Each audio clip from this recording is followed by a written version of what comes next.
بسم اللہ الرحمن الرحیم۔ السلام علیکم۔ حاجی مولانا انوار الحق دہلوی صاحب ہیرے موتیوں اور سونے سے جڑے الفاظ لکھتے ہیں کہ میری بیوی نے اپنا سارا زیور بیچ کر مجھے سعودی عرب بھیج دیا، لیکن وہاں مجھے کوئی کام نہ ملا۔ ادھر میری بیوی 4 دن سے بھوکی سو رہی تھی، مگر میرے پاس اسے بھیجنے کو کچھ نہیں تھا، بلکہ جو میرے پاس تھوڑا بہت تھا میں وہ بھی خرچ کر چکا تھا۔ میں رات کو روزہ رسول صلی اللہ علیہ وسلم پر آ جاتا اور روتے روتے وہیں سو جاتا۔ ایک روز 2 عورتیں آئیں اور مجھے 500 ریال دے کر چلی گئیں۔ اب روز ہی ایسے ہونے لگا تھا، وہ عورتیں مجھے پیسے دے کر روزہ رسول صلی اللہ علیہ وسلم کی پچھلی سائیڈ پر چلی جاتی۔ آج میں ان عورتوں کے پیچھے گیا تو میرا کلیجہ پھٹ گیا، کیونکہ وہ عورتیں تو میرے ماں باپ بچپن میں ہی فوت ہو گئے تھے۔ میرے چچا نے مجھے پال پوس کر جوان کیا اور تھوڑا بہت پڑھا بھی دیا۔ جیسے ہی میں جوان ہوا اور میری نوکری لگی، میرے چچا نے میری شادی کر دی۔ میری بیوی کلثوم بہت نیک تھی، سب کچھ ٹھیک چل رہا تھا۔ میں اپنی ساری تنخواہ اپنے چچا کو لا کر دیتا تھا، گھر کا سارا خرچہ وہی چلاتے تھے۔ مگر پھر اچانک سے میری نوکری چلی گئی۔ بڑی مشکل سے 1 ماہ ہی گزرا ہوگا، میری چچی نے مجھے اور میری بیوی کو اپنے گھر سے چلتا کر دیا اور کہا کہ اب تم اپنی اور اپنی بیوی کی ذمہ داری خود اٹھا سکتے ہو۔ میں نے سوچا کہ اس سے پہلے کہ خاندان میں کوئی تماشا ہو، بغیر کوئی واویلا کیے بہتر ہے کہ اب میں ان پر بوجھ نہ بنوں۔ میں بیوی کو لے کر اپنے ماموں کے گھر آ گیا۔ میرے ماموں مجھے اکثر ملنے آیا کرتے تھے۔ جب میں نے انہیں بتایا کہ چچی نے مجھے گھر سے نکال دیا ہے اور اب آپ کے علاوہ ہمارا کوئی سہارا نہیں ہے، تب میرے ماموں ایک دم سے چپ ہو گئے تھے۔ ان کے چپ ہو جانے سے میں سمجھ گیا تھا کہ وہ بھی زیادہ دن ہمیں یہاں پر رکھنے والے نہیں ہیں۔ میری بیوی سادہ سی اور ایک گھریلو عورت تھی۔ میں نے روزگار کی تلاش شروع کر دی تھی۔ میری تعلیم کم تھی، اس لیے مجھے کوئی جاب نہیں مل رہی تھی۔ میں نے بے روزگاری میں دھکے کھا کر 5-6 ماہ ضائع کر دیے۔ ماموں مامی ہم دونوں کو مفت میں کھلانے اور رہائش دینے پر تنگ ہونے لگے تھے۔ میری بیوی کو ڈر تھا کہ کہیں ہمیں وہاں سے بھی نہ نکال دیا جائے۔ ہم میاں بیوی بہت زیادہ پریشان رہنے لگے اور ہر وقت روزگار کے بارے میں سوچتے رہتے۔ آخر ایک دن تنگ آ کر میری بیوی نے اپنا سارا زیور بیچ دیا اور مجھے پیسے دے کر کہا کہ میں ان پیسوں سے سعودی عرب چلا جاؤں۔ کافی سوچ بچار کے بعد یہی سوچا کہ وہاں ہندوستان کے ہزاروں لاکھوں لوگ کام کرتے ہیں، وہاں پر مجھے بھی کوئی نہ کوئی کام مل ہی جائے گا۔ لیکن کبھی دل ہار بیٹھتا کہ پتہ نہیں وہاں کیا بنے گا۔ میں اللہ کا نام لے کر اپنی بیوی کی کوششوں سے سعودی عرب آ گیا تھا۔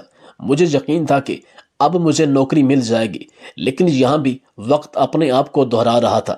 یہاں جان پہچان نہ ہونے کی وجہ سے مجھے کسی کام کی سمجھ نہ تھی، نہ مجھے یہ اندازہ ہو رہا تھا کہ نوکری کی تلاش میں مجھے کہاں جانا چاہیے۔ کچھ روز تک تو میں دھکے کھاتا رہا۔ میرے پاس یہاں تو باقاعدہ رہائش اور کھانے پینے کا بھی انتظام نہ تھا۔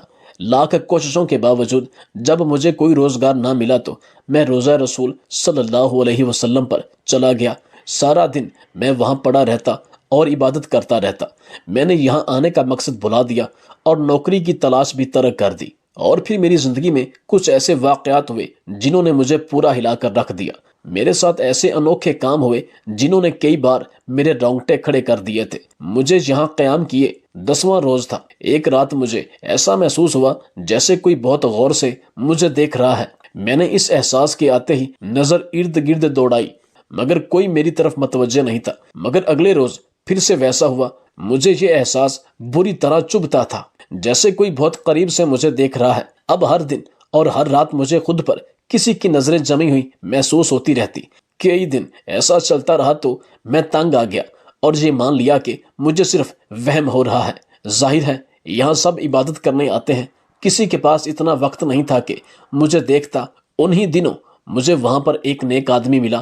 اس نے مجھ سے پوچھا کہ میں سارا دن عبادت کرتا ہوں، رات کو یہاں ایک طرف سو جاتا ہوں، کیا میرا کوئی گھر یا گھر والے نہیں ہیں اور کمانے کھانے کے لیے میرا کوئی روزگار کیوں نہیں ہے؟ اس نیک انسان کے ہمدرد سوالات پر میں شرمندگی اور افسردگی سے سر جھکا چکا تھا۔ میں نے اداسی سے اس آدمی کو اپنی کہانی سنائی۔ میں نے سوچا کہ جب دنیا نے مجھے قبول نہیں کیا تو اللہ کے گھر رہ لیتا ہوں، کیونکہ مجھے یقین ہے کہ اللہ مجھے خالی ہاتھ نہیں لوٹائے گا۔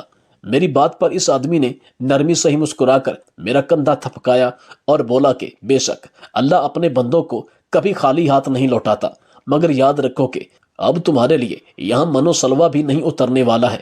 تم یہاں سکون سے پڑے ہو، مگر تمہاری بیوی کس حال میں ہوگی اس کا کیوں نہیں سوچا؟ وہ تمہاری منتظر ہوگی، اسے بھی وہاں پیسوں کی ضرورت ہوگی۔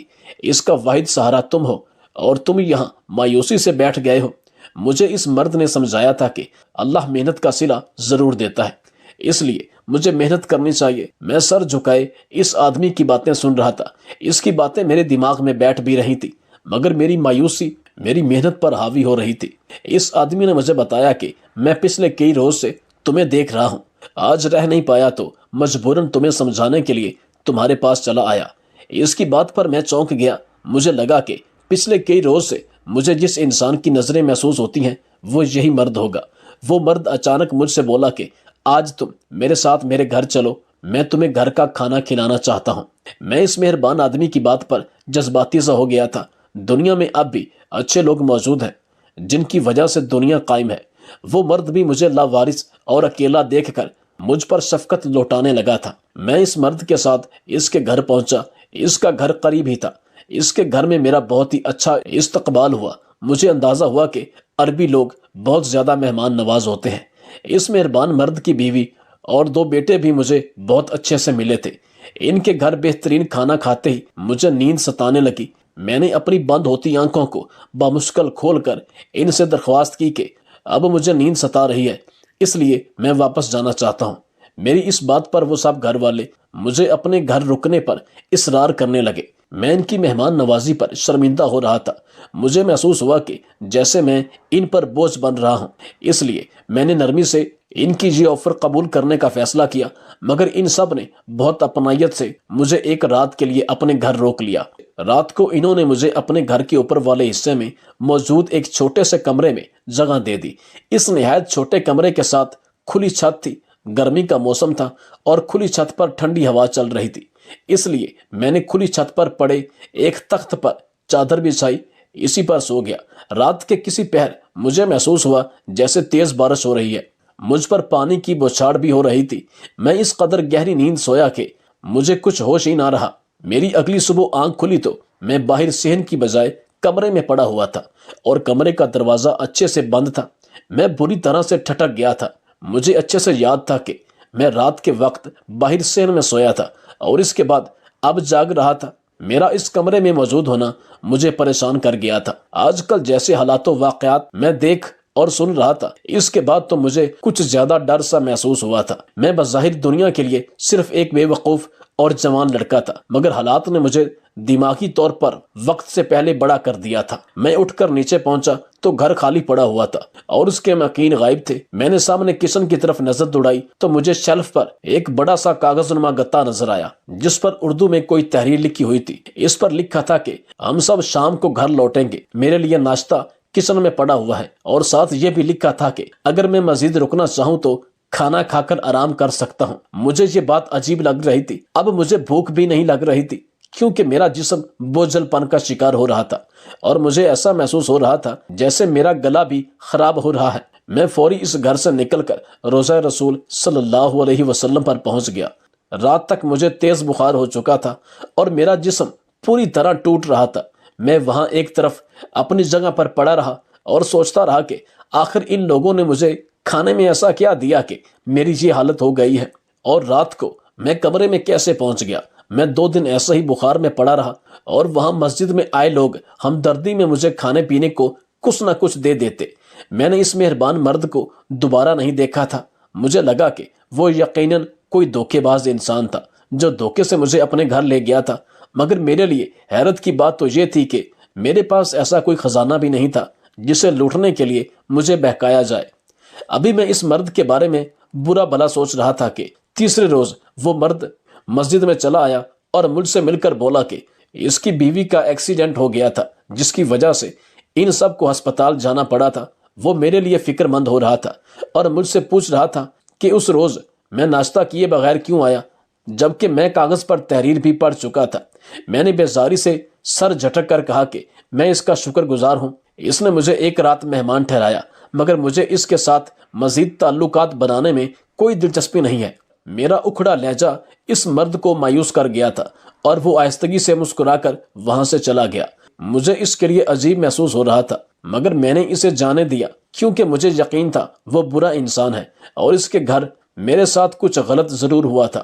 اس واقعہ کو ابھی کچھ ہی دن گزرے تھے کہ ایک روز رات کے وقت میں عشاء کی نماز پڑھ کر سونے کی تیاری کر رہا تھا کہ میرے پاس 2 عربی عورتیں آئیں اور مجھ سے بیمار پرسی کرنے لگی۔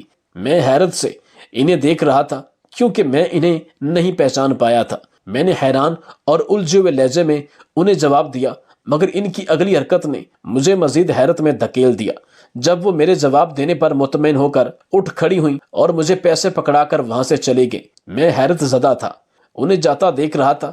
اپنے ہاتھوں میں موجود نوٹ دیکھ کر میری آنکھیں پھٹنے والی ہو گئی تھی، کیونکہ وہ 100 ریال کے نوٹ تھے اور پورے 500 ریال تھے۔ میں بے یقینی سے وہ پیسے دیکھ رہا تھا۔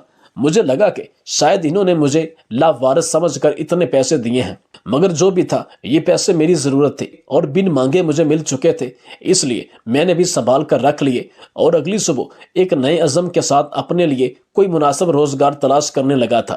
میرا دن ویسے ہی ضائع ہو گیا تھا۔ مجھے قریب کی کسی جگہ پر کام نہیں مل رہا تھا اور میں دور نہیں جانا چاہتا تھا، اس لیے شام ہونے پر مایوسی سے واپس لوٹ آیا۔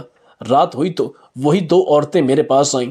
میں انہیں دیکھ کر ڈر گیا تھا۔ میرا خیال تھا کہ شاید وہ اپنی دی گئی رقم کے بارے میں کوئی بات کریں گی یا کچھ کہنا چاہیں گی۔ وہ مجھے پہلے روز کی طرح 100 ریال پکڑا کر چلی گئی۔ میں اب حیران ہو رہا تھا۔ میں نے شروع سے یہ دیکھا تھا کہ اللہ تعالیٰ کے علاوہ کوئی کسی کو بلا وجہ نہیں پالتا ہے اور نہ ہی کھلاتا ہے، کیونکہ میرے اپنوں یعنی کہ میرے چاچو اور ماموں نے بھی مجھے 4 دن سے زیادہ نہ سنبھالا اور کہا کہ میاں اپنا بوجھ خود سنبھالو۔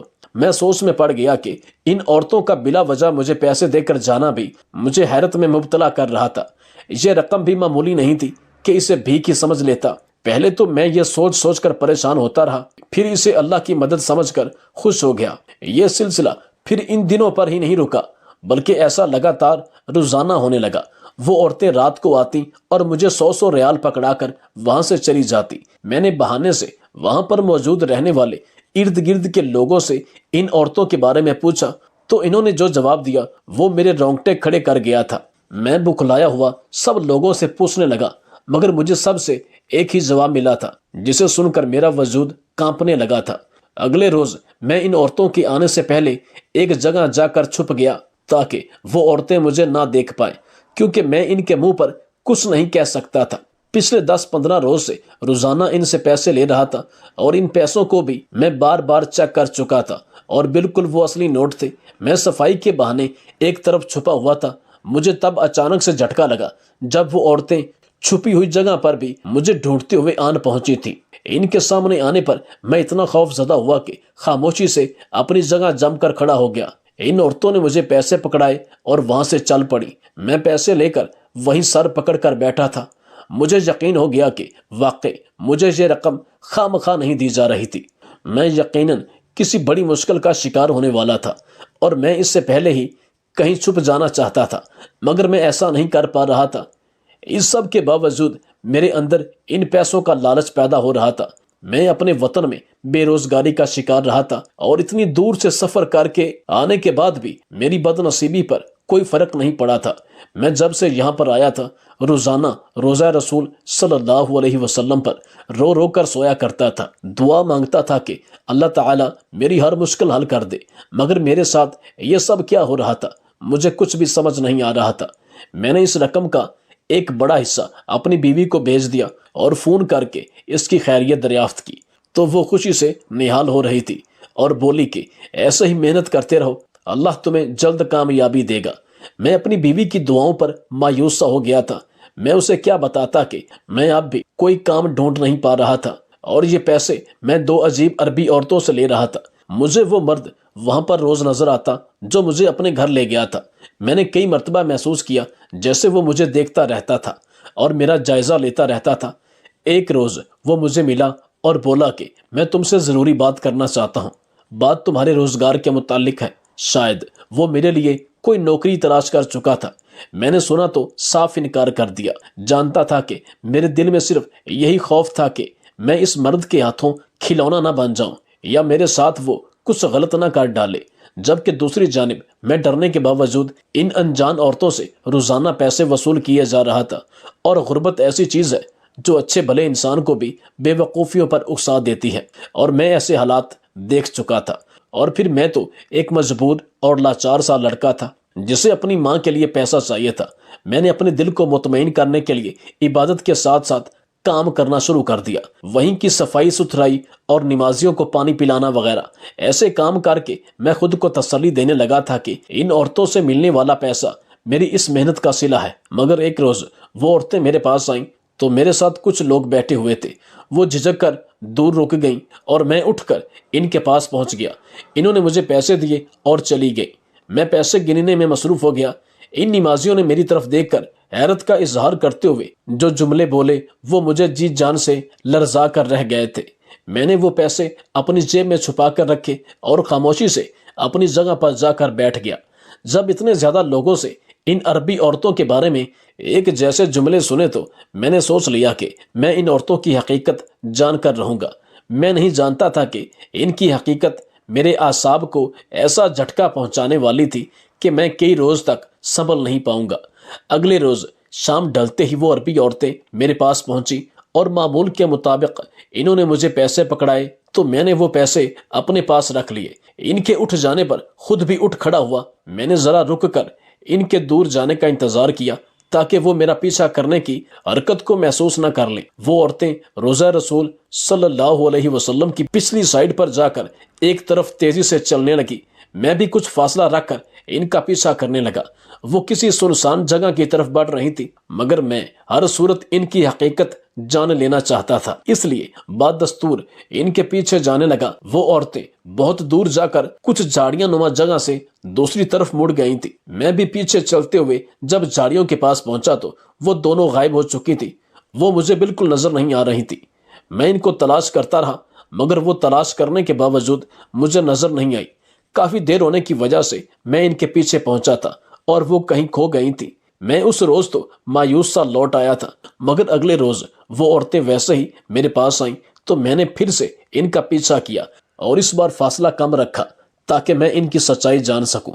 وہ ویسے ہی تیز رفتاری سے آگے بڑھتی چلی گئی۔ میں بھی ان کے پیچھے چلتا رہا اور جب وہی جھاڑیاں آئیں، ان جھاڑیوں سے مڑتے ہی میں نے پھرتی سے وہاں جا کر دیکھا اور جو منظر میری آنکھوں کے سامنے آیا وہ میرے ہوش اڑا چکا تھا۔ میں پھٹی پھٹی آنکھوں سے سامنے دیکھ رہا تھا اور میرا پورا وجود خوف سے کانپ رہا تھا۔ ایک دم میں ہوش میں آیا اور بھاگتے ہوئے واپسی کے لیے قدم بڑھائے۔ میری حالت بڑی بری ہو گئی تھی اور میں اپنی مخصوص جگہ پر گرتے ہی اپنی بے ترتیب سانسیں برابر کرنے لگا تھا۔ اگلی صبح مجھے خوف سے شدید بخار ہو چکا تھا۔ شام کے وقت اپنی جگہ پر نڈھال بیٹھے ہوئے میں شدت سے دعا کر رہا تھا کہ وہ عورتیں میرے پاس نہ آئیں۔ میں ان سے اتنا پیسہ لے چکا تھا کہ ان کو روکنا بھی مشکل ہو گیا تھا، اور اب ان کا آنا اور مجھ سے ملنا مجھے خوف میں مبتلا کر رہا تھا۔ میں خود کو کسی مشکل میں نہیں پھنسا سکتا تھا، مگر میری دعائیں ناکام ہو گئیں اور وہ عربی عورتیں میرے پاس آ گئیں۔ وہ مجھے پیسے دے کر جانے لگیں تو میں ہمت کر کے ان کے پیچھے چل پڑا۔ وہ کچھ دور گئی تھیں کہ میں نے انہیں پکار کر روکا اور کپ کپاتے ہوئے ان کے پیچھے پہنچا۔ میں نے ان سے درخواست کی کہ وہ پاس نہ آئیں، نہ ہی میری مدد کریں۔ میں اب ان سے مزید مدد نہیں لے سکتا۔ میں ان سے بات کرتے ہوئے رو پڑا تھا اور ان سے پوچھنے لگا تھا کہ ان کو میرا خیال ہی کیوں آیا تھا، جبکہ میں نے کبھی کسی سے مدد نہیں مانگی تھی۔ میرے وجود پر وہ تینوں خاموشی سے کچھ دیر مجھے دیکھتی رہیں اور پھر مجھے بتانے لگی۔ میں حیرت زدہ سا ان کی باتیں سن رہا تھا۔ وہ ساری باتیں کر کے مجھے خدا حافظ بول کر میری آنکھوں کے سامنے ہی ہوا میں تحلیل ہو گئی۔ پہلی بار یہ منظر مجھے خطرناک محسوس نہیں ہوا تھا۔ وہ دونوں عورتیں انسان نہیں تھی بلکہ کوئی اور مخلوق تھی جو میں نہیں سمجھ پایا تھا۔ مجھے اس بات پر اب تک یقین نہیں آ رہا تھا۔ کوئی بھی ہوتا تو یقین نہ کرتا، مگر میں اپنی آنکھوں کے سامنے وہ سب کچھ دیکھ چکا تھا جس کے بعد میرے لیے یقین کرنا ضروری ہو گیا تھا۔ ان عورتوں نے مجھے بتایا کہ انہوں نے پہلی بار مجھے روضہ رسول صلی اللہ علیہ وسلم پر روتے ہوئے دیکھا تھا۔ میں ہر وقت عبادت کرتے ہوئے رو رو کر اللہ سے فریاد کرتا تھا۔ انہوں نے مجھے کچھ روز مسلسل روتے ہوئے اور تنہا سوتے ہوئے دیکھا تو مجھ پر ترس آ گیا۔ ان عورتوں نے مجھے بتایا تھا کہ وہ بھی اللہ تعالیٰ کی تخلیق کردہ ایک مخلوق ہے اللہ تعالیٰ اور اس کے رسول حضرت محمد صلی اللہ علیہ وسلم کو اپنا آخری رسول مانتی ہیں اور وہ صرف اللہ تعالیٰ کی عبادت کرتے ہیں اور اسی کی خوشنودی کے لیے لوگوں کی مدد کرتے ہیں۔ مجھے ان کے بتانے پر پتہ چلا کہ وہ نظریں جو مجھے خود بخود ہر وقت محسوس ہوتی تھیں وہ ان کی ہی تھیں۔ وہ خاموشی سے مجھے دیکھتی رہتی تھیں اور پھر وہ نیک آدمی جو مجھے اپنے ساتھ لے کر گیا تھا یہ تو وہاں بھی پہنچ گئی تھی۔ اچھی خوراک کے بعد تھکن کی وجہ سے مجھے گہری نیند آ گئی تھی اور رات کے وقت تیز بارش ہونے پر بھی میں نہیں جاگا تھا، جبکہ بارش میں مجھے شدید ٹھنڈ لگ رہی تھی۔ انہوں نے مجھے گھسیٹ کر کمرے میں پہنچایا تھا اور کمرے کا دروازہ بند کر دیا تاکہ گرمائش سے مجھے سکون ملے۔ میں ان کی مدد سے ان گھر والوں کو غلط سمجھتا رہا اور واپس لوٹ آیا تھا۔ میری بے روزگاری جب قائم رہی تو ان عورتوں نے میری مدد کرنے کا سوچا اور روزانہ آ کر مجھے 500 ریال دینے لگی۔ میں نے جب ان کے بارے میں ارد گرد والے لوگوں سے پوچھا تو سب حیران ہو کر بولے کہ انہوں نے ایسی کوئی عورتیں نہیں دیکھی تھی جو میرے پاس آتی ہوں۔ یہ بات ہر بندے نے دہرائی تھی، مگر میں یقین نہیں کر پایا تھا کہ وہ عورتیں صرف مجھے نظر آتی ہیں۔ انہوں نے جب مجھے نمازیوں سے الگ بلا کر پیسے دیے تو تب بھی ایسا ہی ہوا تھا۔ نمازیوں کو وہ عورتیں نظر نہیں آئی مگر پیسے نظر آ گئے تھے۔ میں ڈر گیا تھا۔ میں نے ان کا پیچھا کیا تو وہ غائب ہو گئی۔ اگلے روز میں گیا تو وہ میرے سامنے ہوا میں تحلیل ہوئی تھی۔ آج میں نے انہیں اپنے پاس آنے اور پیسے دینے سے روک دیا تھا اور وہ جا چکی تھی۔